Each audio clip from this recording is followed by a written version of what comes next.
morning, everyone. Thank you for joining us today for what I'm sure is going to be a really thought-provoking presentation on the future of openness in scholarly publishing.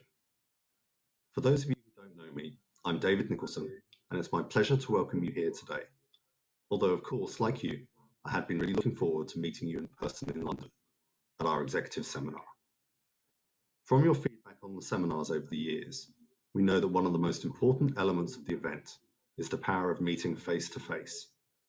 It's those chance encounters over lunch, the discussions that develop during the breaks, and the lively debate that emerges in response to speakers that make the seminar so special and a big part of why we look forward to meeting every year. So when we made the decision to postpone the in-person event as part of the ongoing global efforts to slow down the spread of COVID-19, we asked you if a virtual version of the program would be something that you would still find valuable. You said yes, and you also said that you're finding it challenging, as I think we all are, adjusting to spending so much time working virtually. So today we're bringing you a highlight of the program, our keynote, and looking forward with hope for when we can all gather together again in person to enjoy the rest of the program. We're also making this morning's session as interactive as possible, so that you don't miss out on the opportunities to connect with each other and with our speaker. After the presentation and the main Q&A period, we'll have an extended time for open discussion in a private virtual forum on Wiley Connections. So please do stay and continue to connect with each other following the talk. Our speaker today, Jean-Claude Burgelman, may be familiar to many of you. Up until the 1st of March, Jean-Claude served as Open Access Envoy to the European Commission, where his team developed the Commission's policies on open science, open data, and open access. His career with the European Commission actually spans 20 years, beginning when he joined as a visiting scientist at the Joint Research Centre in 1999, where he ultimately became head of the Information Society Unit in 2005. Later, in January 2008, he moved to the Bureau of European Policy Advisors, focusing on the innovation policy, and also beginning in 2008, he joined the Directorate General for Research and Innovation as advisor and then head of unit in charge of high-level advisory boards, including the European Research and Innovation Area Board, the Innovation for Growth Group, and the European Forum for Forward-Looking Activities. Following his recent retirement from government, Jean-Claude took up a professorship in open science at the Free University of Brussels, and we're so pleased that he's able to join us today to talk about the future of open science and scholarship over the next 5 to 10 years, and what that means for scholarly societies and scholarly publishing in general. As we all contend right now with the growing global impact of COVID-19, it's a stark reminder of just how important access to current validated scientific and scholarly research is. It's also a powerful example of the important role that societies and all of you, as leaders in your disciplines, play in a global crisis where scientific expertise and evidence is critical to understanding and solving the situation we find ourselves in. I know many of you are involved in that effort, and some of you are probably getting very little sleep at the moment. And for that, we want to say thank you, and also say how privileged we are to be your partners in supporting that work. Thank you again for taking the time to be with us today, and please join me in welcoming Jean-Claude Burgelman. Thank you. So it's a pleasure for me to be invited here for this executive seminar and to give my thoughts on open science and open science policies and open scholarship for the coming, let's say, decade to come, what it might mean for publishers in general and the learned societies in particular. I will do this on the basis of what I did in my work at the European Commission, where for 7 years, I had been in charge and have been leading the work on open science, open access, open data, and the Science Cloud. But of course, everything I say now is under my own responsibility. As you can see, I rejoined actually, after 20 years in the Commission, I rejoined university, academia, for a part-time appointment this time, and I speak as an academic now, with all the experience of a policymaker in the past. But of course, it doesn't engage the Commission, it only engages myself. So as you can see from the title, and again, once more, it's a real pleasure and an honor to be invited for such a distinguished event and to address the people that have to make it happen in the end, which are the editors, one of the most important stakeholders in open science. So it's a real pleasure, and I really look forward to whatever continuation we can have from this virtual talk, which has been set up now, and hopefully we get opportunities soon to do it in vivo, because it is an important topic that unites not only publishers but also academics, funders, policymakers, and the like. So the opening statement is relatively simple. It follows from what, of course, the first slide indicated to you, that open science is the modus operandi of science in the 21st century. It is here to stay, and publishers will have to follow, like it or not, to put it bluntly. Now, a few elements there that I think you should keep in the back of your mind in thinking about forward-looking strategies and policies. And this is not open science as an ideological debate, but it's open science as the way to do science in the next decade and the decades to come. So first of all, de facto, if you look at the practices of open access in publications and in open data, they are becoming the standard, not only in Europe, where we are much advanced, but globally. If you look at the study that has been published last year by Pinoir, Prim, and others on the increase in open access, so the growth is rather impressive. Not exponential, but certainly linear, and certainly quite steep. And the very interesting thing that study also revealed is that open access articles are read more, are consulted more than articles behind paywalls, which is of course quite logical, but still, for a scientist, it's good to know that if I publish it without a paywall, my work gets more read. For a funder, it is of course interesting to know that the study, the work we paid for, has more return in scientific attention than something that stays behind paywalls. So it's a fact. Open access is there to stay. Open data, the FigShare overview last year of open data, which we did a huge review of the policies and the attitudes of scientists towards open data, reveals exactly the same. More and more scientists do realize the benefit. More and more they will want to engage in making their data openly available, if only the incentives follow, and we will come back to that later on. But also that is actually becoming a standard, and the corona crisis, I'll come back to that in a second, is only, I would say, a catalyzing element in that attitude. De jure, funders, so legally funders and policymakers across the globe are asking, pushing, demanding not only open access for publication, but also for data. I mean, you know the policies of the Commission. I'll come back to that in a second. The US has made a dramatic change, I would say, since the last 2 to 3 months, with the White House and the OSTP clearly moving forward into a direction which points to not only mandatory, open access for publication, but also for the data and so forth. China is becoming significantly active in this direction. I was in China in September for 2 weeks to understand the open access and open data policies.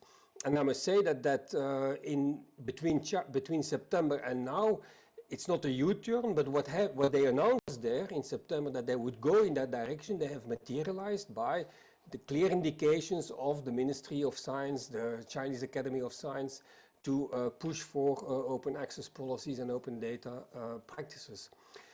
So that's the second fact. So scientists are going in that direction, funders are going in that direction, policymakers are going in that direction.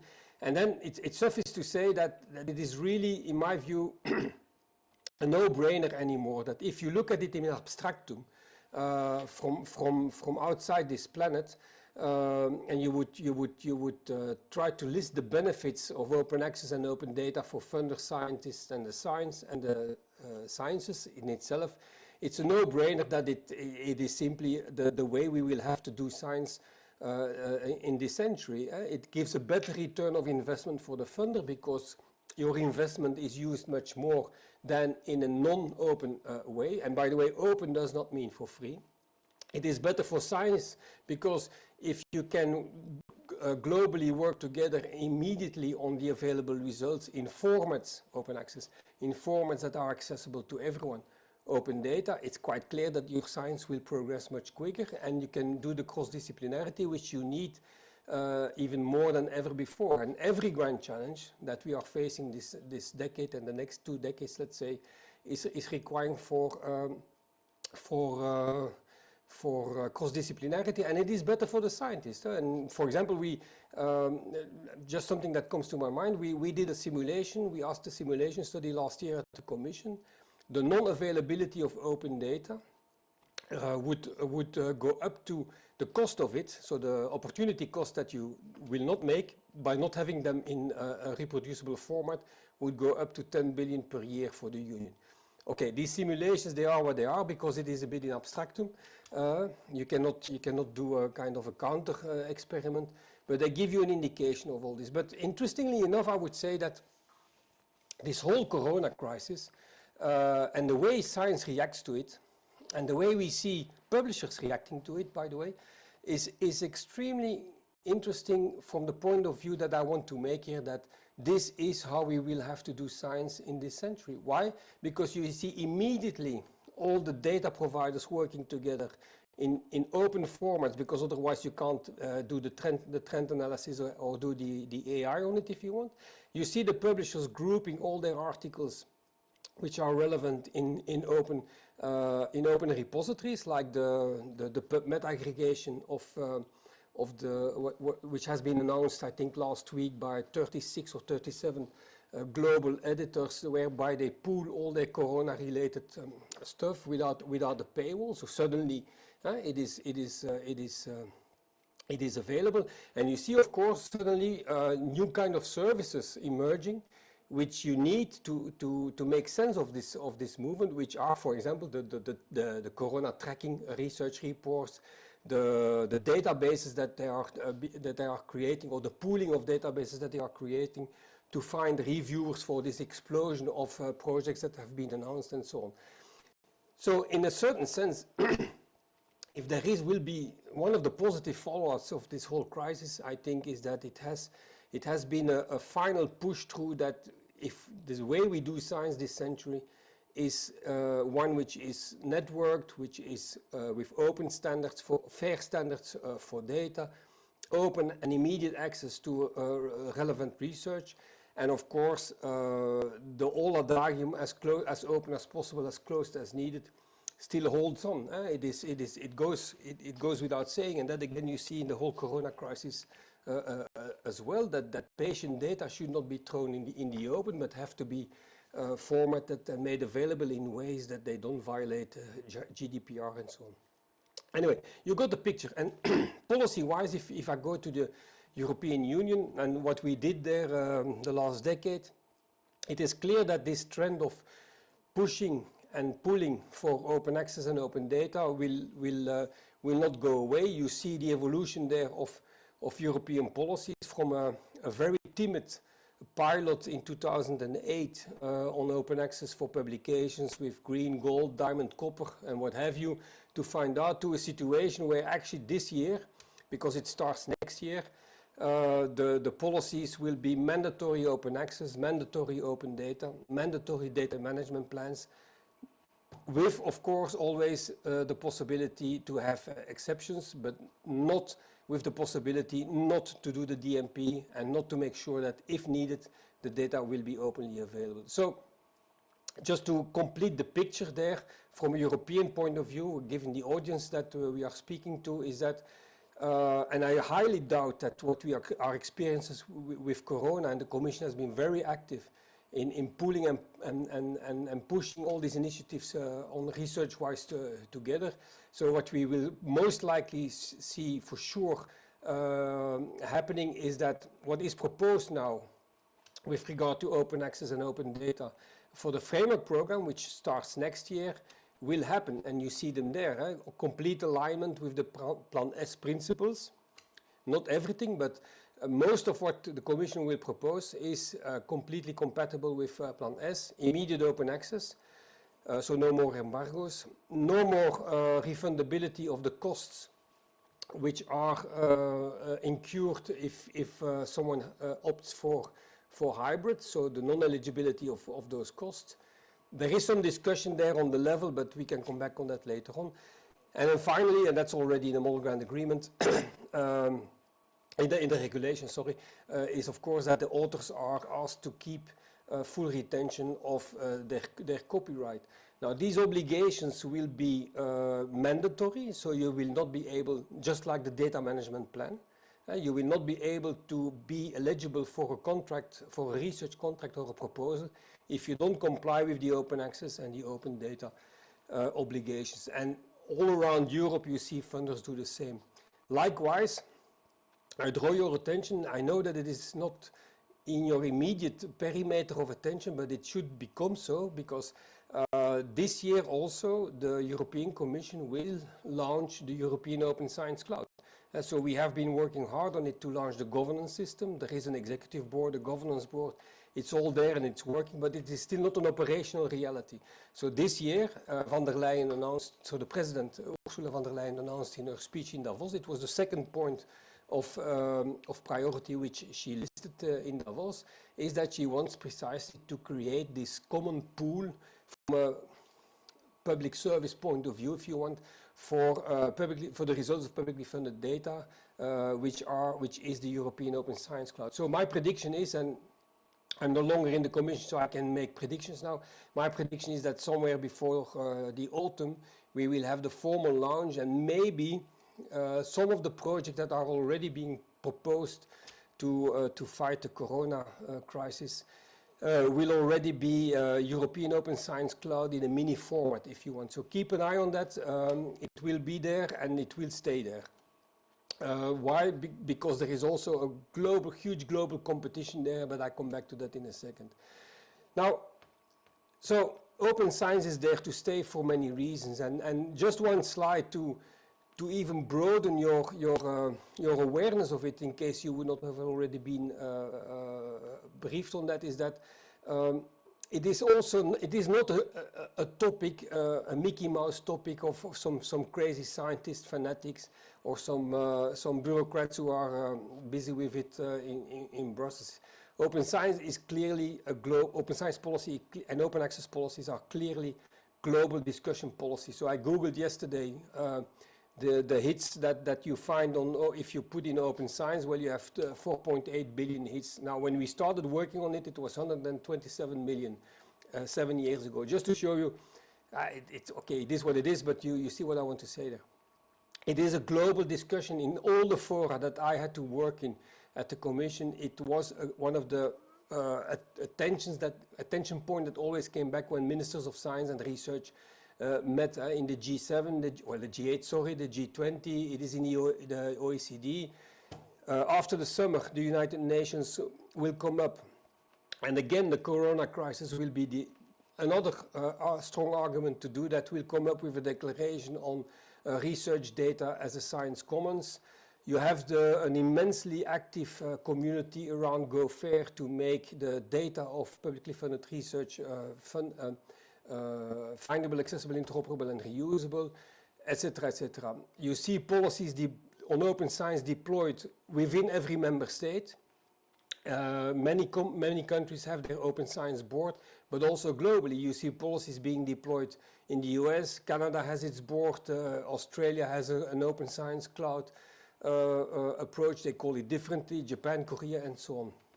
You see companies becoming very interested in what is going on there. Why? Because data, of course, is the new oil, if you want, and data mining, in particular, the new gold mine. But we will come back to that later on. And then finally, but certainly very important if you work in a European context, is that our main colleagues and competitors at the same time, US and China, have stepped up, as I already indicated in the beginning, their activity and attention there, and not with vague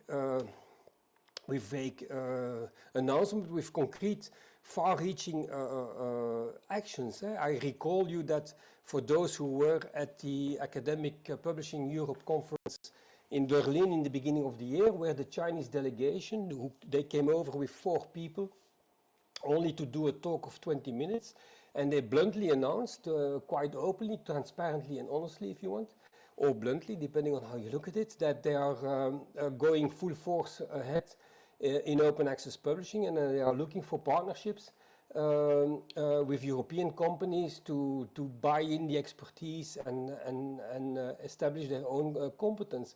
And you certainly know that already last year they bought a small but significant little publishing company in France. So open science is here to stay, and if you then look at what is going on in Europe, a lot of change is in the air, and that's part of the good news. But then we will go into some of the, what I would say, bad news and some of the key issues which we are facing, namely that we in Europe, as you can see there, taking the lead, will we also be able to materialize that lead as an early innovator into a global market leader, so to speak. So change is indeed name of the game. Significant academic associations are advocating open science policies. Leroux, for example, was the first to come up with a whole management plan on how to implement open access, open data, open science policies into the management of their universities. Some significant funders are giving significant support in Europe via Coalition S to the goals of open access.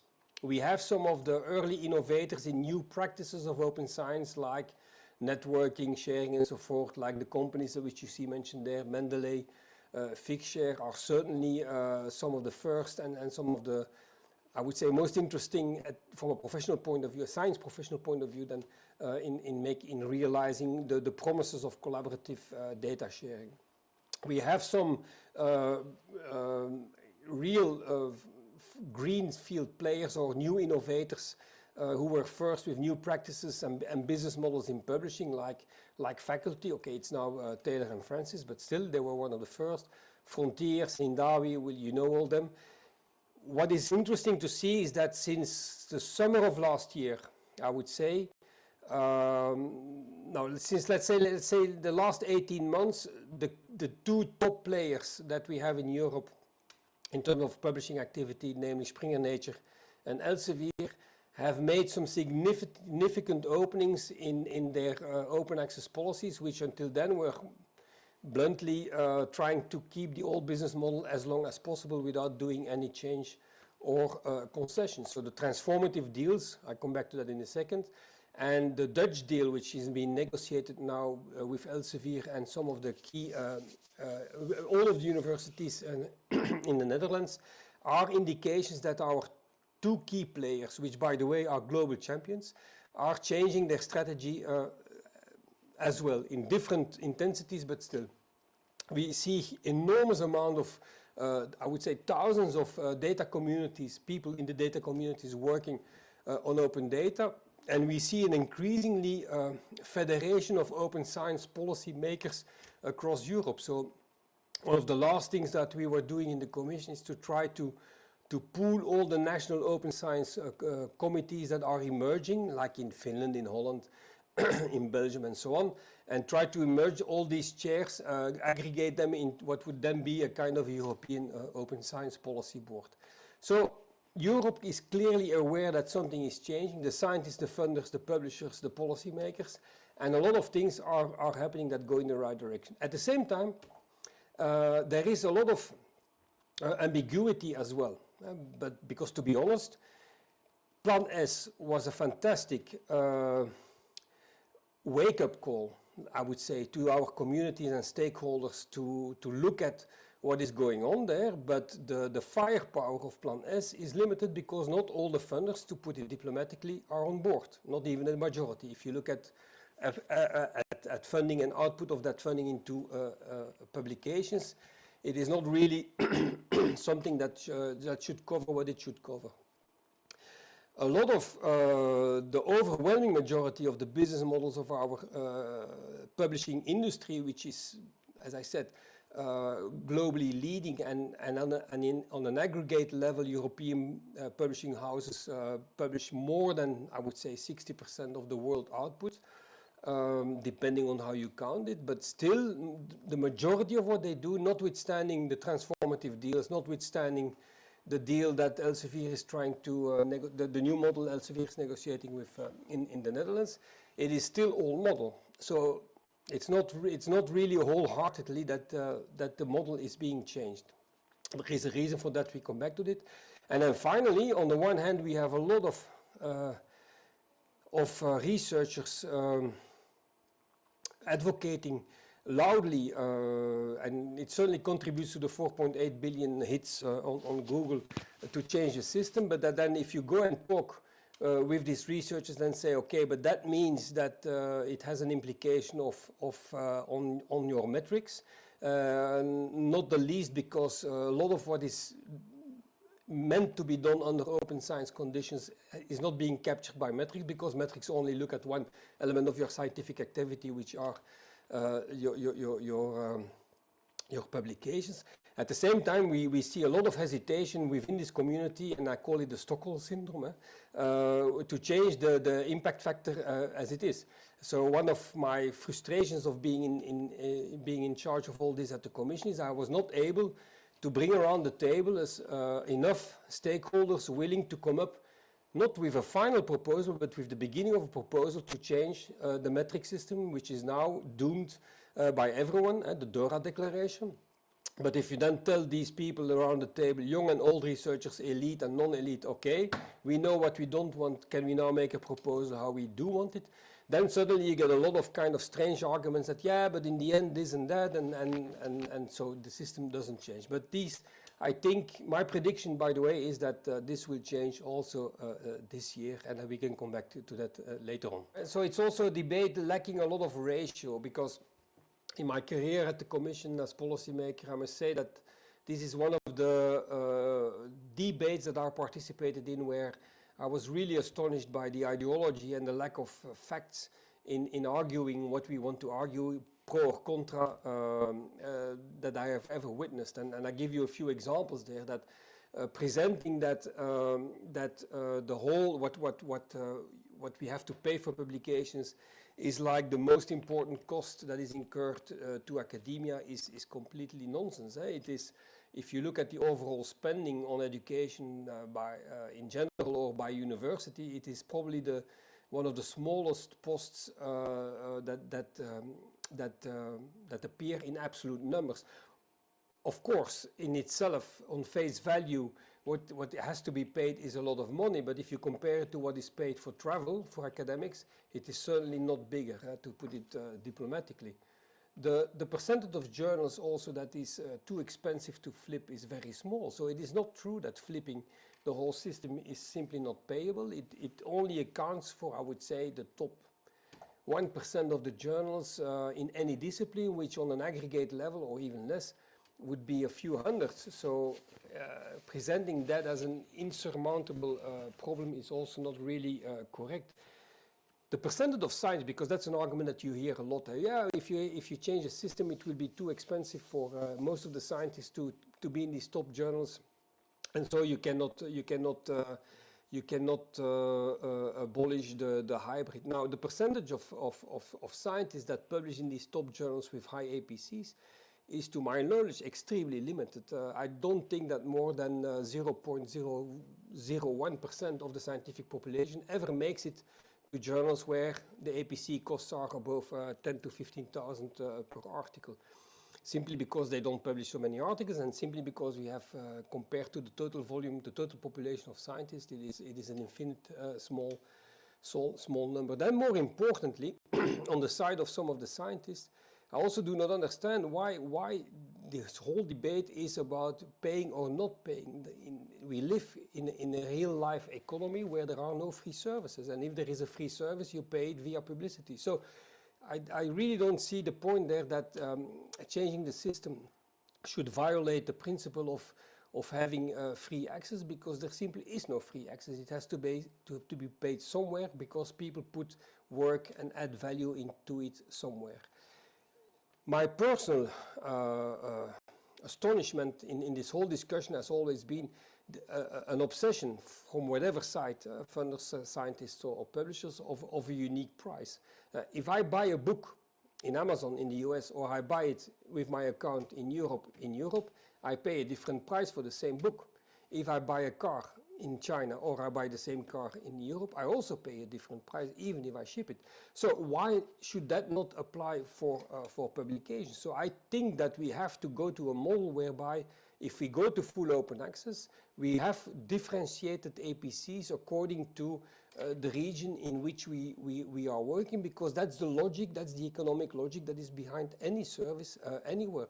Take Netflix, you pay different rates, which is very much used these days with the corona crisis. You pay different rates according to where you are located.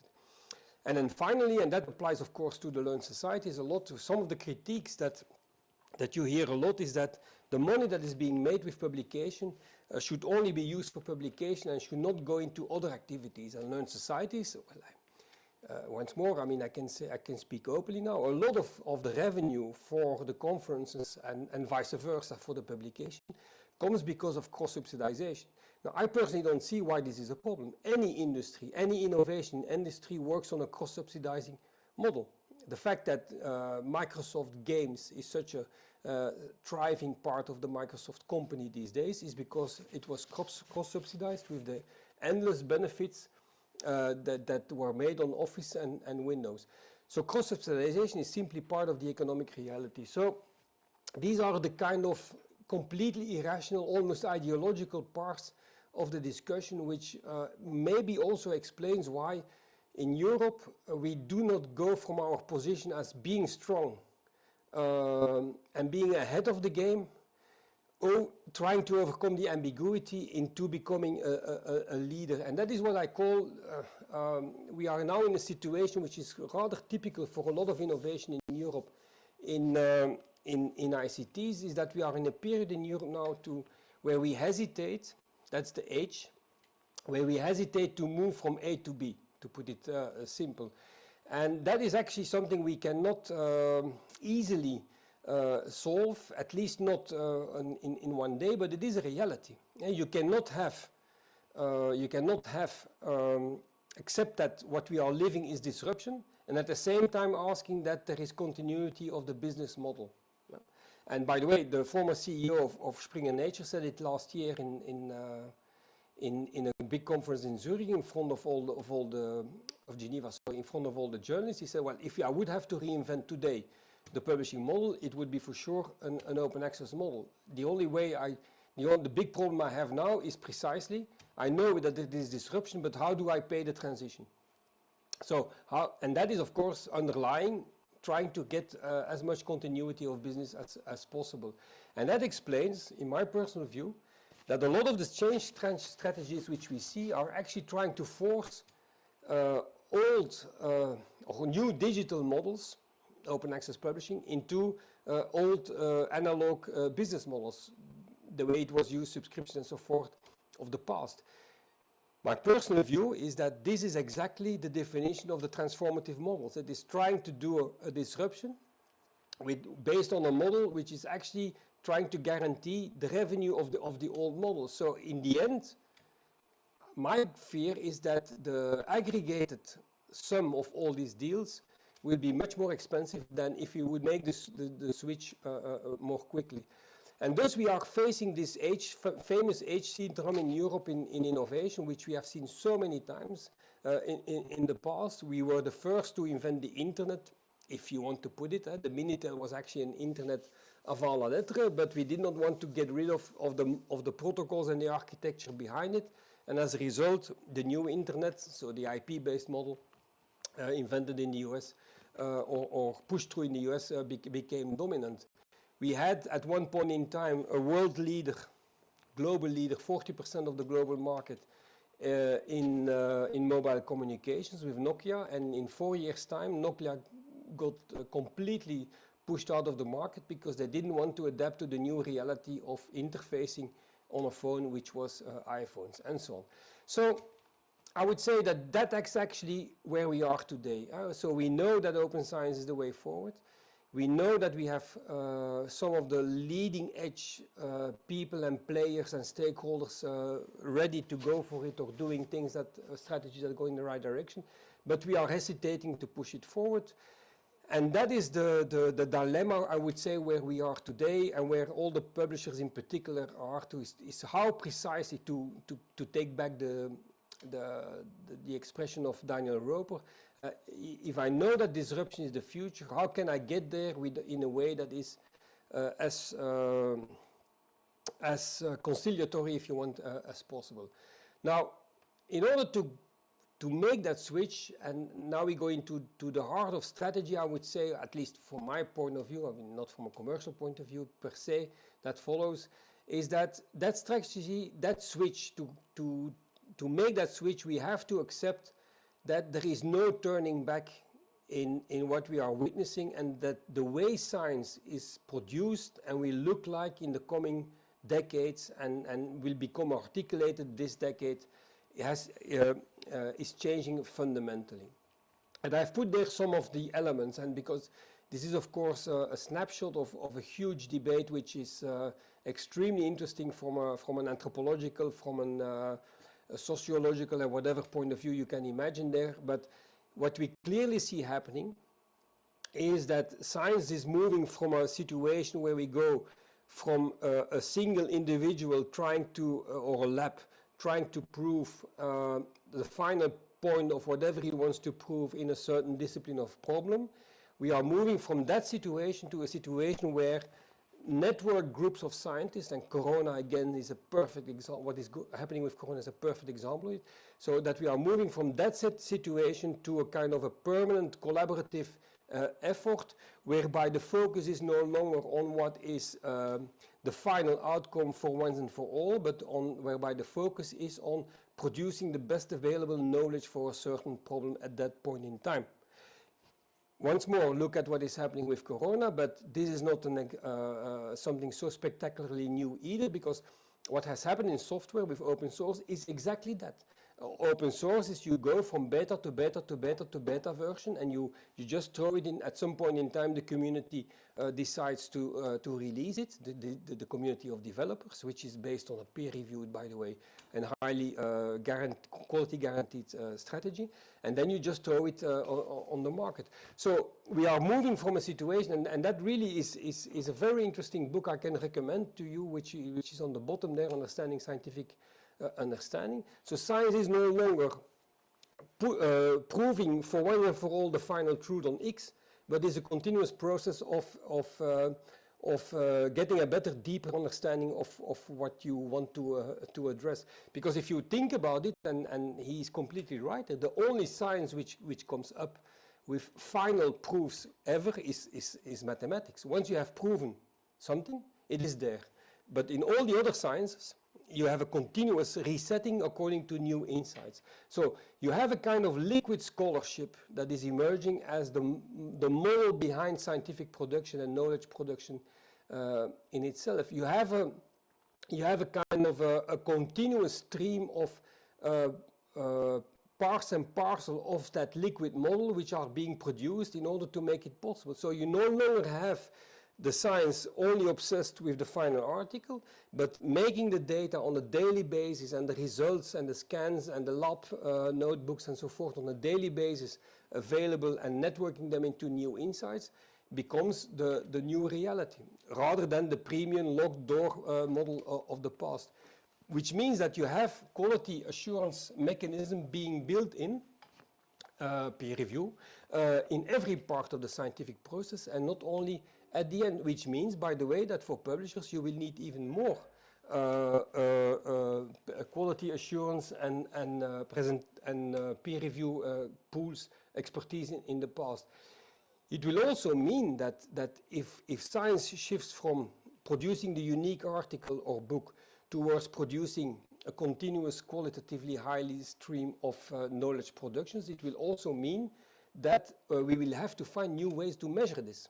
It cannot be that all these people now producing fantastic data to address the coronavirus, that this cannot be accounted for in their scientific curriculum, because up till now only the article matters. So your data activity as a scientist in such a model becomes as important, if not to say more important, because much of the science will be done by machines, and thus you need to have your data readable by machines as well.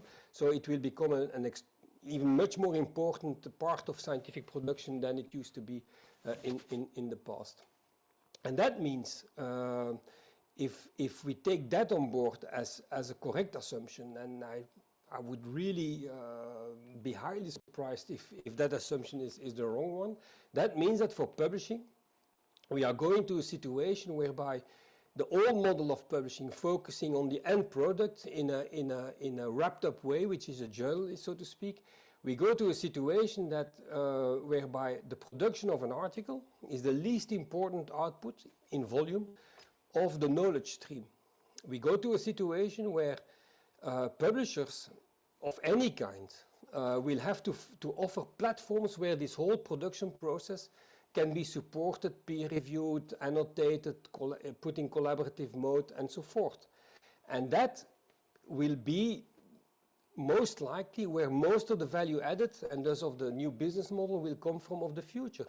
That precisely that platform availability, which is not only hosting, but also the intelligence on everything that you host there, that those kind of value-added services will be most likely the bulk of publishing activities in the future, and thus also of the revenues and the business model. And this, by the way, is not something uniquely. It happened in telecom, where until the 80s the business model was connecting people via voice, up to where 20 years later the key business model is no longer the pipe, but is actually the services on top of what is being offered via the copper cable or the fiber optics now. So it is, into a very large degree, it is exactly the same situation. By the way, my own past academically was precisely in telecommunications, so that's why I use this analogy. Now, in such a picture, and again, we are trying to, how can we overcome where we are today, namely hesitating to go from business model A to B. In such a picture, it's evident that all publishers face the same challenges. First of all, of course, if you accept the picture, if you accept the assumption, how to switch to these open publishing platforms, how to develop what kind of value-added services, and how to adapt or reinvent the existing business models. And that, I think, is the challenge that we all face as a you all face as a publishing community for the next years to come. And if we don't do it as European publishers, others will do it for sure. That's at least what the history of innovation in ICT has shown us over and over again. Because indeed, learned societies are extremely important for science. I can come back to that later on. But their present business model isn't.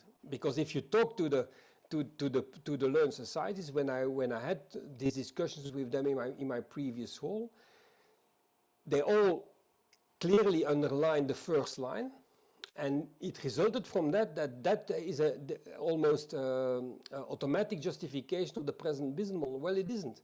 The business model, the first line, the importance remains, but the key challenge for learned societies is, of course, how to reinvent your business model along to the key dynamics that are forecasted there.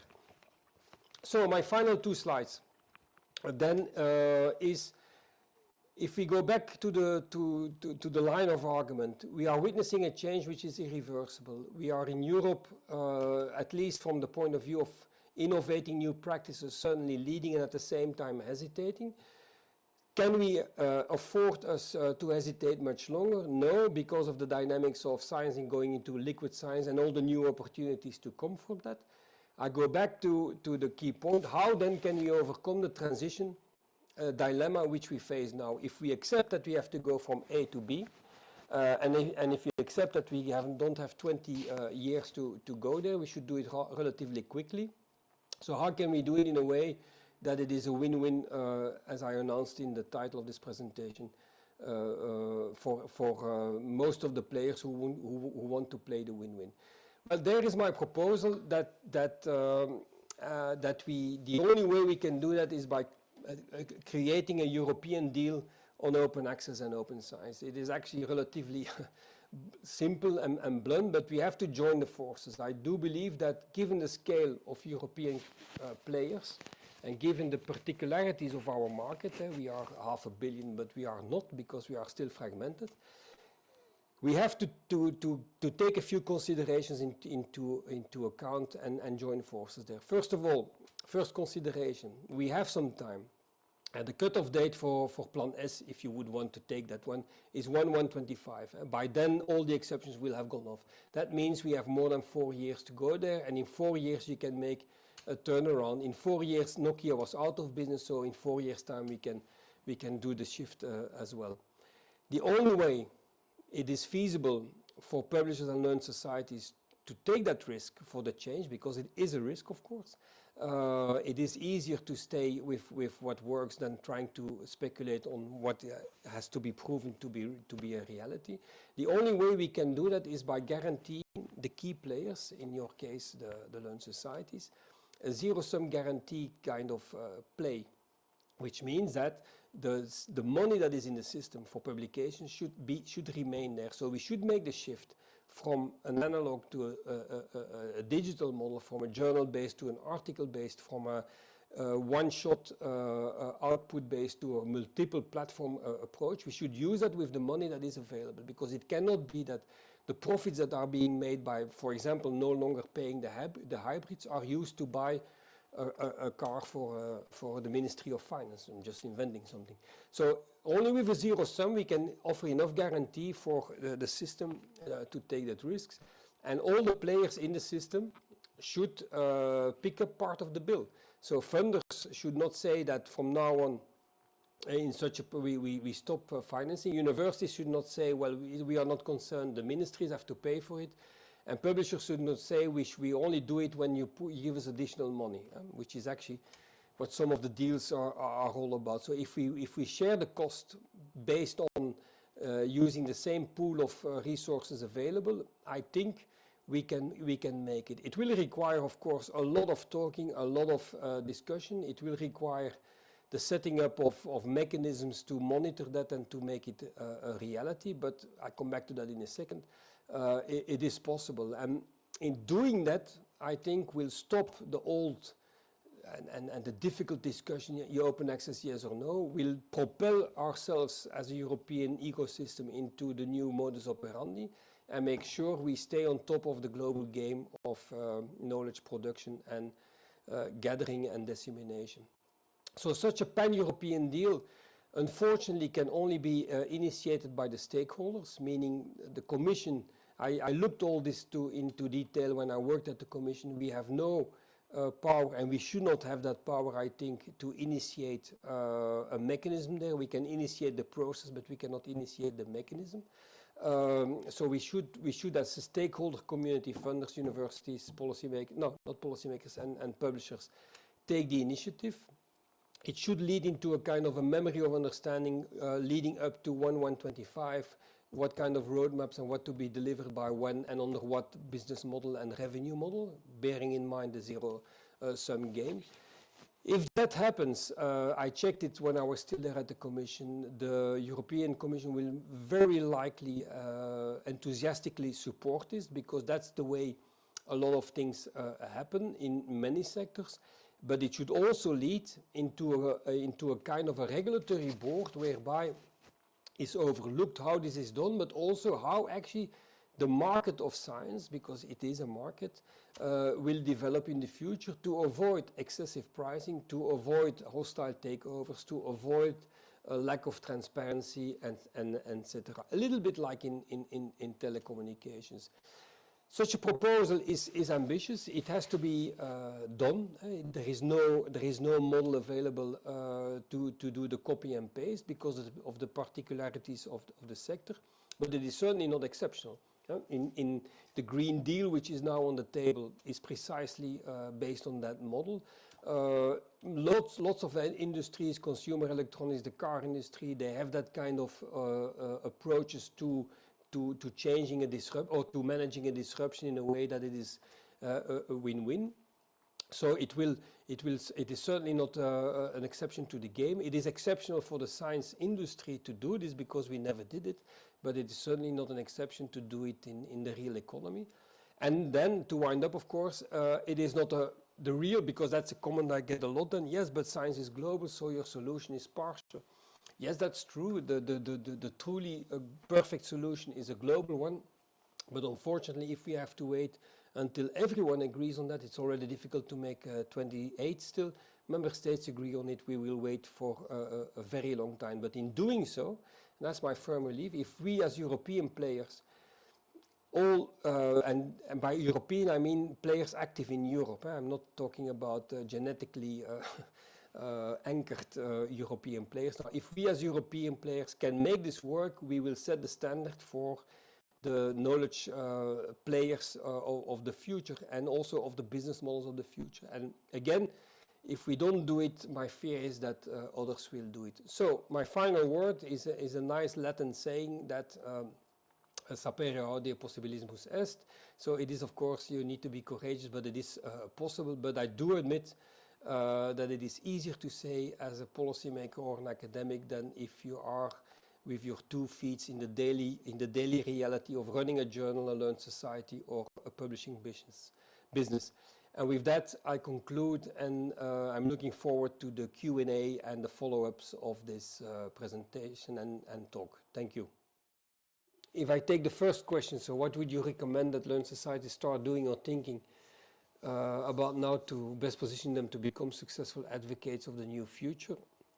Well, indeed, there is a lot of advocacy to be done to the scientific community. I mean, I think it is fair to say that when you explain carefully to scientists that publishing in open access will have more views than publishing in non-open access, that open data will be part of their new curricula of the future and is good for science, most of the scientists, at least as my experience, they accept that kind of reality.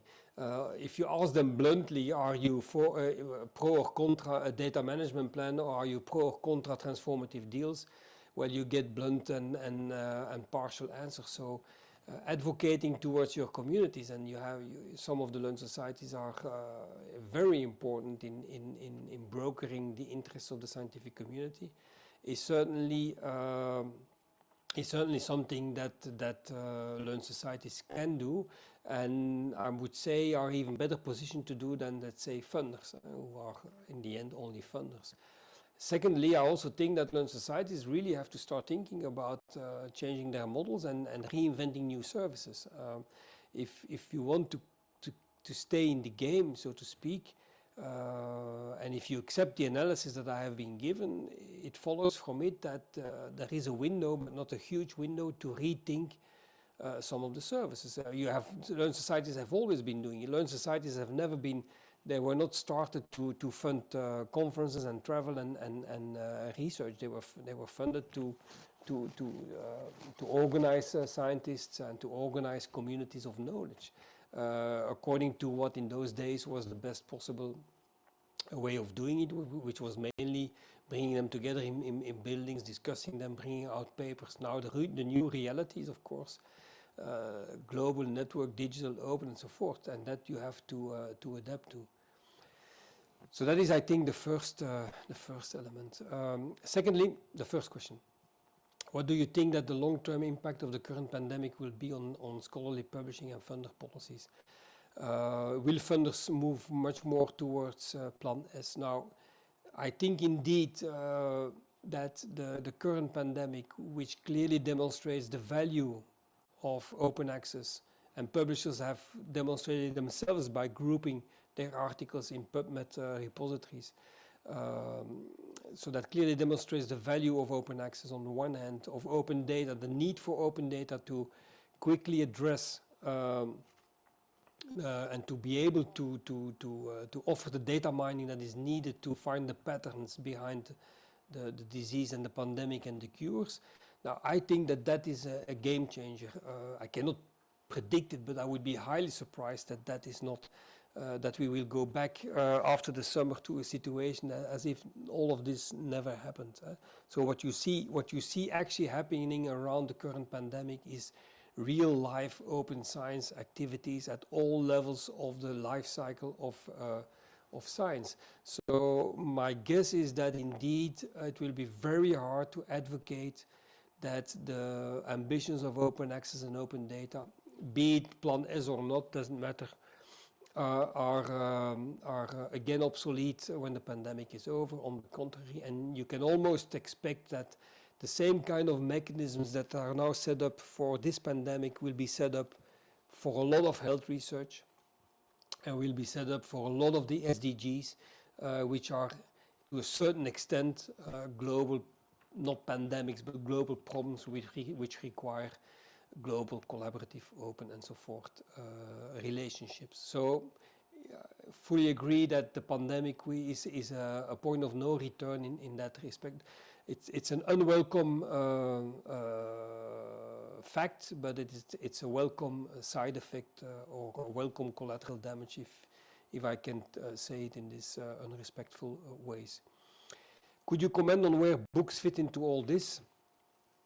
The third question, the UCRI proposal on a new open access policy includes scholarly monographs. Well, first of all, I think that let's look at the facts now, and let's look at the figures. The average sale of a book compared to the average download of an open access book is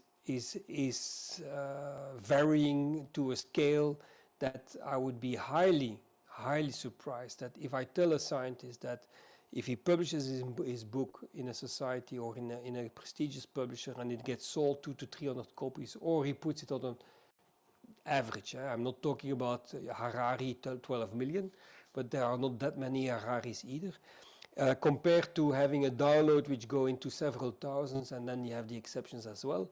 I really don't think that we can very long say that books which are not in open access and for which most of the social scientists need at least have to pay also are the best proposals. So I really don't see any good argument to have not an open access policy on books as well. In actually, I was always surprised to hear the resistance there against open access on books, because it doesn't make any sense at all from from the point of view of impact for a scientist's work and from the point of view of cost from a funder or university either. So open access to book is for me a no-brainer, much more than even open access or stopping with hybrids.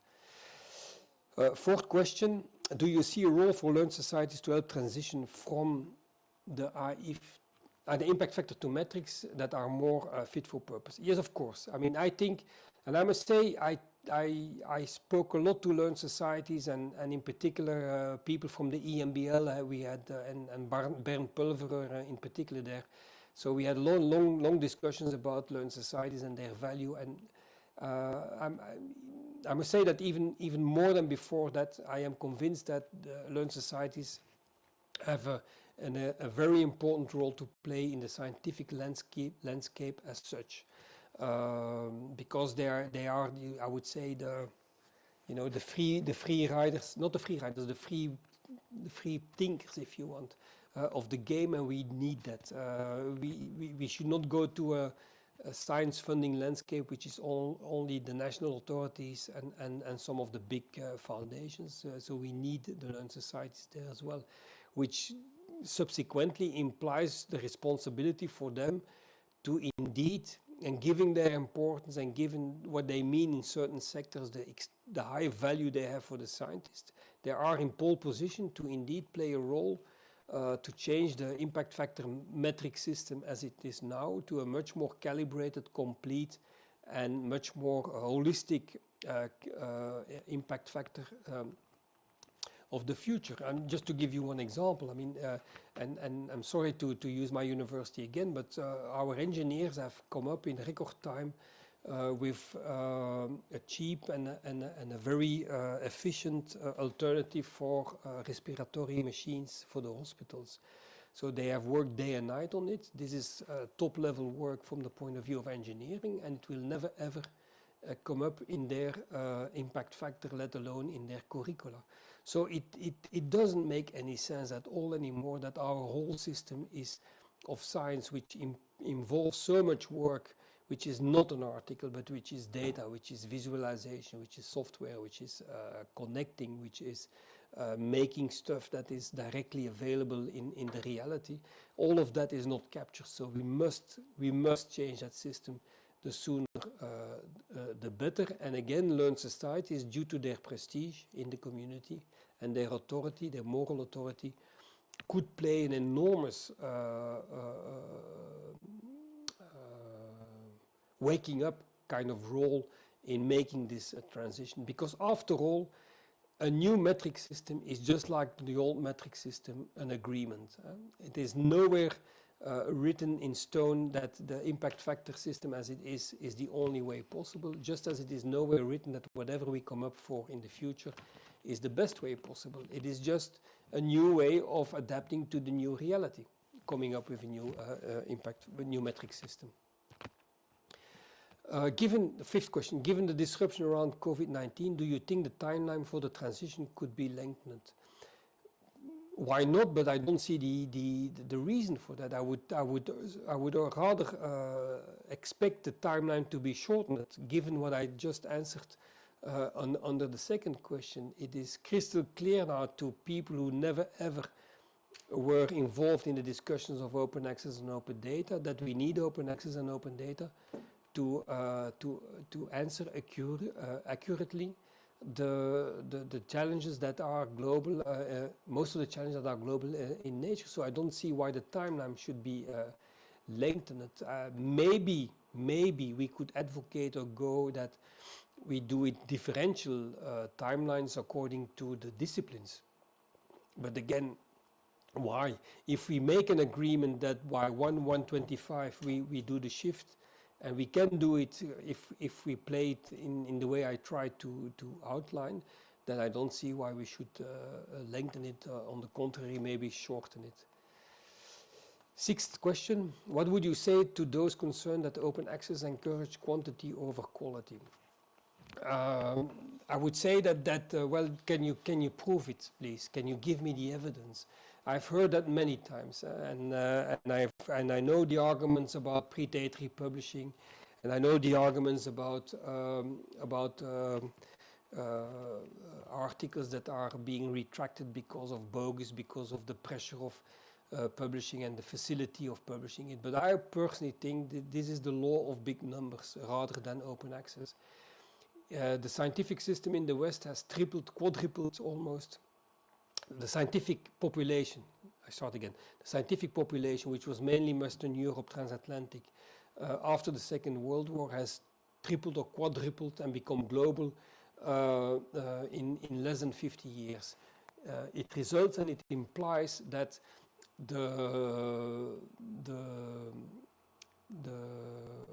number of bogus articles and the number of scientists cheating and the number of players cheating also triples or quadruples. If you take the New York, this website in New York that on a yearly basis keeps track of all the retractions in articles based on the effects of too much pushing for a publication rather than for quality. Well, that's several thousands on a year now compared to the millions we publish per year. That's peanuts. Will it I personally think that the push for quantity is secondly, so it has nothing to do with open access, but it has to do with the impact factor system, which is obsessed with publications. So scientists will do whatever is needed if they can put up. If it is needed, not all scientists, but many are maybe seduced to do what is needed to put up the scores, and so we'll go for quicker publication. But all in all, it is an expression based on assumptions which you cannot materialize, you cannot substantiate, which, by the way, also have this kind of underlying assumption that that the system up till now was extremely good. No open access, and if we go to open access, we will go to a system which has less quality. Now, that's really ridiculous. The debates about quality of science have been with us since the Royal Society 3 centuries ago started the first journal. So I think this is not really a very pertinent comment, or certainly not one to stop everything. Seventh question, what role do you see for artificial intelligence in the future of publishing? If machines will be more involved in production, will they also peer review? The answer is yes and yes. It is, in my personal view, and not me as a person, but in what I learned from speaking to people working on this, is that a lot of the science of the future will be done by machines, because it will all be based on crunching the data, and the data will be crunched by machines and not by people. A lot of the writing out of those data crunching is actually quite standardized, and everything that is standardized you can substitute by AI. So I don't see any reason why in the future AI will not be more important in the production of science, and hence in the peer review. I'm not saying in the total peer review. I would personally think, and some publishing companies do it already, that the first selection of manuscripts will be done by AI systems, and we will have no choice. There will be so much production of knowledge becoming available in the future that we will not have enough people. Well, we have them enough, but we don't want them to use them for only reviewing. That the first selection can be done by AI machines, but never, of course, the final selection, at least not in my view. But the peer review of data quality will be done by machines, because it is a machine. The data will have to be in machine-readable formats, which are findable, accessible, and so forth, which means the control on that can also be done by machines checking for the formats. The eighth question, what would you say to those in the social science and humanities who have concerns that open access because of the relative lack of funding available in those disciplines to begin with? Well, again, let's talk evidence here. It is true that some of the social sciences and humanities have less funding, but it's also true that not all of them, and that a significant part of them don't have that problem. And my own career in academia was in social sciences, and we had a center on the political economy of information technologies. Okay, you can say that that's a subject where there is a lot of money, which is true. So we never had any problem to have money for anything. If, of course, there is the social science and humanities being the long tail, within that long tail you have even longer tails, and I do accept the comment that in some of the humanities in particular, you will have problems there in finding budget, but there I would say, first of all, publishing an article in an SSH journal is certainly not of the same order of magnitude of cost as it is in the other journals, to start with. And secondly, if we go to a system whereby we make this transition to a subscription journal model, to an article APC model, it follows that at some point in time there will be budgets available because of the overall system becoming cheaper, precisely to support these kind of long tail problems. And that's why I say a zero-sum game. I think it is the responsibility of funders and of universities to take care of the long tail. In volume of cost, it is relatively small. In significance, it is in volume of production, it is relatively small. So I don't see any reason why we cannot remedy there, just like the problem of publications coming from regions where the economy, where there is no money. Well, I don't see any reason why we cannot come up with mechanisms there to help these long tails or regions which face a difficulty. once again, if we give up this obsession with no cross-subsidization, well, this is precisely where high incomes on one revenue can be used to finance the other one. Now, and again, for an SSH book, the example I gave a little bit a while ago, publishing an SSH book in open access is much cheaper than doing it via a normal commercial contract. So the argument is a bit more complex than not having enough money there.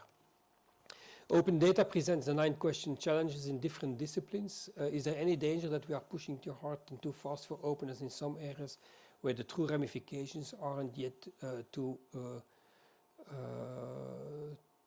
understood? Now, the example that is given there, patient privacy, is precisely a discipline where open access is already standard.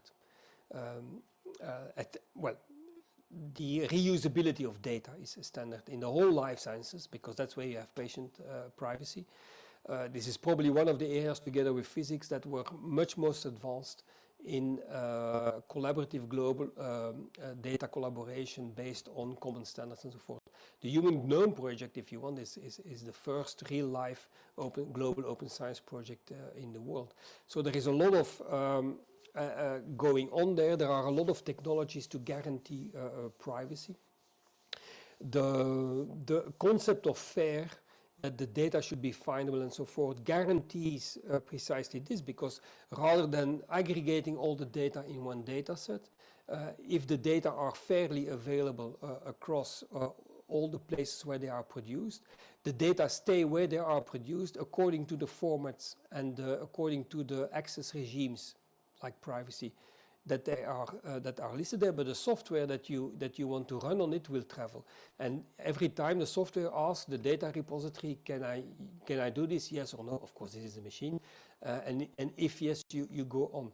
So, in a certain sense, of course, there is an acute problem if we would start to aggregate all data in one place. There is no problem, if a smaller problem, if we would disaggregate that and make the data stay where they are. So I don't think we are pushing too hard. I mean, once more, if what I said in my introduction, the reality of open access and open data today is already immense. We are not talking about Mickey Mouse parts of the scientific community doing this. It is already standard in a lot of communities. And the pandemic and the need for having open data to address also other challenges, like, for example, climate, will only make that need even more crystallized and even more acute in the future. And do not forget, I mean, open is relative. If in the Commission we always said as open as possible, as closed as needed. It was so for the last 50 years. I don't think it will change for the next 50 years. So we do not throw everything in the air and say, voila, there it is. No, there are, and luckily we have the technology now to take care of all these concerns without throwing away the benefits of being able to do cross data and reusability of data. So the 10th question, do you see potential for a global open solution in the future, or do you think initiatives will remain at the national level? Well, first of all, there is a lot of potential for global, and we did it in Europe. We more or less got to an agreement amongst most of the member states, largely because we did play it via the scientists and not politically, because we tried to mobilize the scientific communities, because they do understand better than anyone else the need for global. There are a lot of discussions going on an aggregator, on a higher level amongst the regions. My guess is that it will be feasible to have a global agreement if at all we respect that it should be bottom-up aggregation of policies and not the other way around. So to put it simple, I don't see the United Nations suddenly coming up with a master plan. They will come up with principles and what should be followed, but the master plan should not be top-down. It should be in the aggregation of what lives at the regions, because all of this is discipline specific, it is region specific, and we cannot simply assume that even in the rational of all worlds sitting on planet Moon, we could easily come up with a global standard. It doesn't work that way. So we will only get an open solution if we aggregate national solutions. What I do think is that we cannot have, or we will not have, significant national exceptions simply because science is global. It doesn't make any sense for any nation of any scale to scale off what its scientific community produces by the so-called argument that this is national territory, and in doing so not having access to the rest of the world, because if country X scales off or fences off its science system in this respect, well, other countries will say, well, then you don't access ours either, because otherwise there is no reciprocity.